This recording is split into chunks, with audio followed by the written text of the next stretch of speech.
guys. Yeah, women, you had your moment.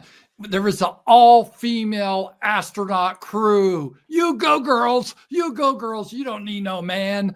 And that happened today on the Blue Origin.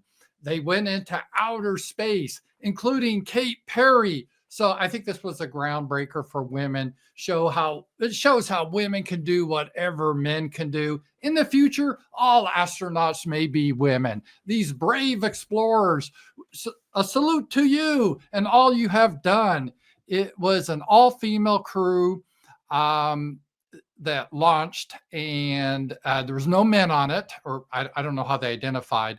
And it reached a maximum height of approximately 350,000 feet, almost 66 miles up in the air. And that just took them across the boundary, what astronauts considered to be outer space. And they did this heroic mission. It lasted about 11 minutes, and they experienced a few minutes of weightlessness. Now, the reason they had weightlessness is not because they were too far away from the Earth they wouldn't feel gravity. It's when you get that height, you're actually falling. So you can experience the same weightlessness by, I don't know, jumping off a park bench. So you can experience it a lot cheaper at home. That's what they experienced. So they were excited, and they landed due to their incredible expertise.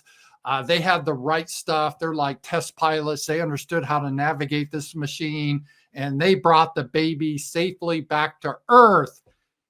Well, at least that's the official story.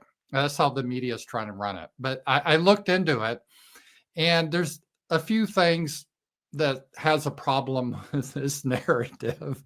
The first problem is, yeah, they weren't exactly crew. They were passengers.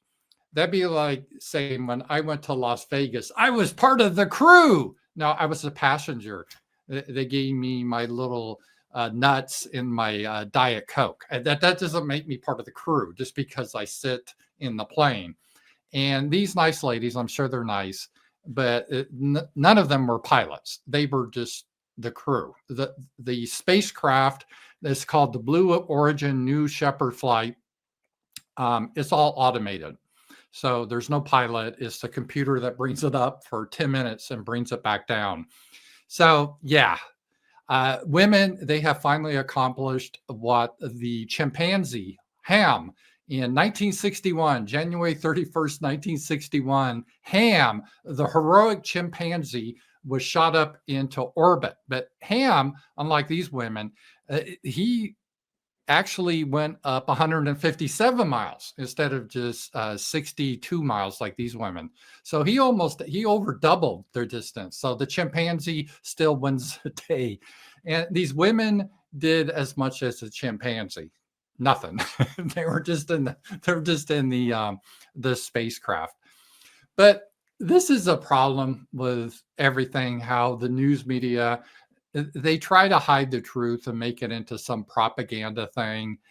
Like these ladies were astronauts. They weren't. They're just Katy Perry, very rich woman that happened to go up into Bezos' spaceship. And it wasn't even that high. It wasn't like they went halfway to the moon. They just went a little higher than you go in your commercial aircraft. I mean, it's high, 62 miles, but it's not like you're escaping Earth at that flight. So it was really a non-story. It's okay. It'd be like a bunch of women. Oh, an all-female crew flew to Las Vegas. Yeah, except they were all passengers. I don't really see the point. But it's a propaganda point trying to say, see, we're headed towards the Star Trek universe where women are just as capable as men. It's just so silly and also tiresome. But hey, women, congratulations. You've almost achieved as much as the chimpanzee Ham achieved in 1961. Way to go. Way to go. Congrats. Thank you for your dedication and service. Talk to you guys later.